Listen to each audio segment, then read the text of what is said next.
Hi friends, আজ আমার রান্নাঘরে তৈরি হচ্ছে একটা খুবই হেলদি বিটরুট কাবাব বা কাটলেট বা টিক্কি।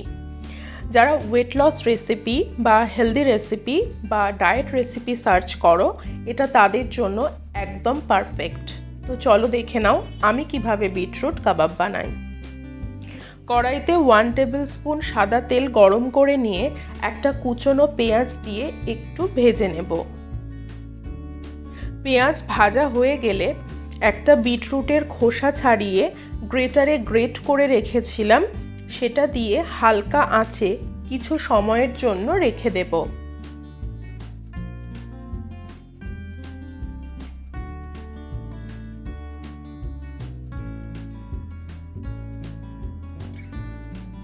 যখন শুকনো হয়ে আসবে তখন ম্যাশ করা সেদ্ধ আলু অ্যাড করব।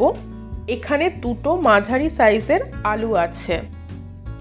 এবারে পরিমাণ মতো নুন, হাফ চামচ গোলমরিচের গুঁড়ো, হাফ চামচ ধনে গুঁড়ো আর গরম মশলার গুঁড়ো আর সামান্য ভাজা মশলা দিয়ে ভালোভাবে মিশিয়ে নেব। ঝাল একটু বেশি পছন্দ করলে কাঁচা লঙ্কা কুচি বা চিলি ফ্লেক্স দিতে পারো।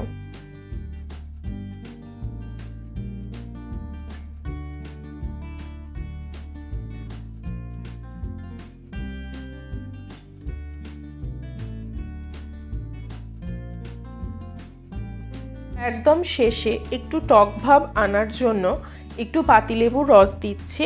এটা অপশনাল, তোমরা স্কিপ করতে পারো। পাতিলেবু না থাকলে টক স্বাদ আনার জন্য আমচুর পাউডার বা চাট মশলা ব্যবহার করতে পারো।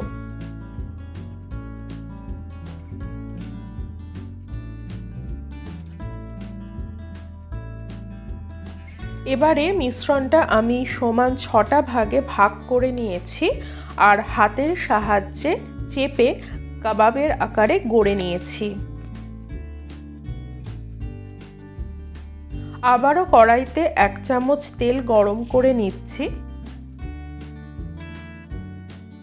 কাবাবের ওপরে একটু ফ্ল্যাক্সিড ছড়িয়ে হাতের সাহায্যে চাপ দিয়ে বসিয়ে দিচ্ছি। এটা অপশনাল, নাও দিতে পারো। ফ্ল্যাক্সিডের পরিবর্তে তিলও দিতে পারো।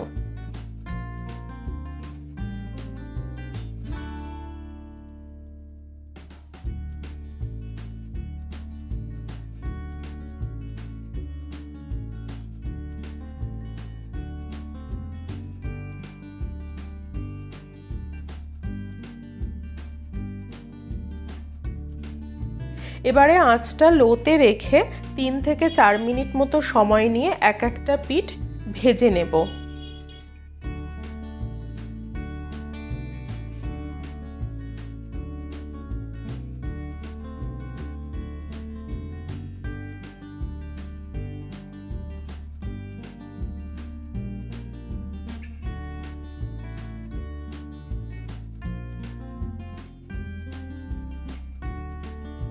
ব্যাস তৈরি হয়ে গেল বিটরুট কাবাব বা কাটলেট বা টিক্কি, যেটাই বলো।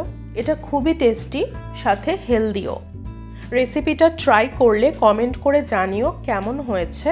যারা নতুন রান্না শিখছে তাদের সাথে রেসিপিটা শেয়ার করতে পারো, আর ভালো লাগলে একটা লাইক করে দিও।